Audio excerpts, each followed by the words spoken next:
Good evening. We're back here to read chapter 5 of James. And this is the last chapter in the book of James. So we'll get this done and then we'll move on to the next book, or we may start someplace else. So I'll figure that out this evening.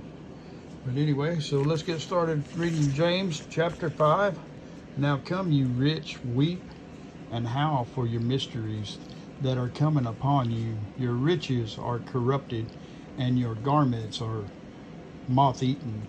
Your gold and silver are corroded, and their corrosion will be a witness against you, and will eat your flesh like fire.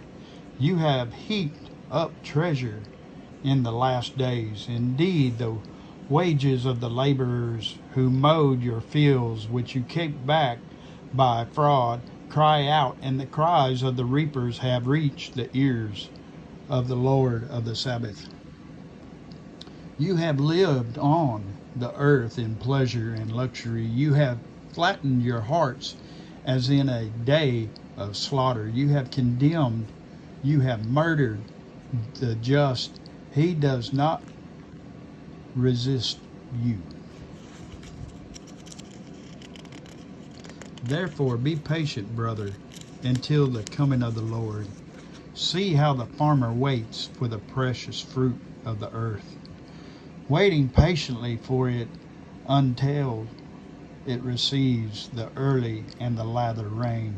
You also be patient, establish your hearts, for the coming of the Lord is at hand. Do not grumble against one another, brethren, lest you be condemned. Behold, the judge is standing at the door. My brethren, take the prophet who spoke in the name of the Lord as an example of suffering and patience. Indeed, we count them blessed who endure. You have heard of the perseverance of Job, and seen the end intended by the Lord, that the Lord is very compassionate and merciful.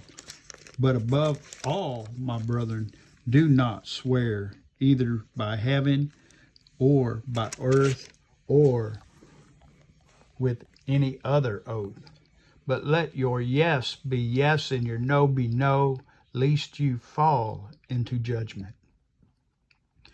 Is anyone among you suffering? Let him pray. As anyone cheerful, let him sing psalms.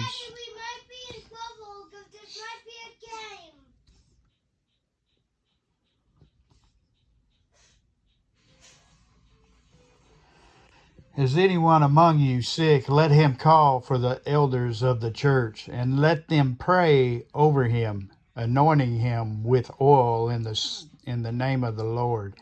And the prayer of faith will save the sick, and the Lord will raise him up. And if he has committed sins, he will be forgiven. Confess your trespasses to one another, and pray for one another that you may be healed. The effective fervent prayer of righteous man avails much. Elijah was a man with nature like ours, and he prayed earnestly that it would not rain, and it did not rain on the land for 3 years and 6 months.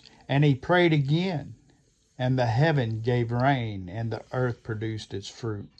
Brethren, even if anyone among you wanders from the truth, and someone turns him back, let him know that he who turns a sinner from the error of his ways will save a soul from death and cover a multitude of sins. Y'all have a good day, and I'll figure out what chapter we read next. And if anybody has any comments or any suggestions on what book they'd like me to read, just leave them in the comments. Y'all have a good evening. Bye.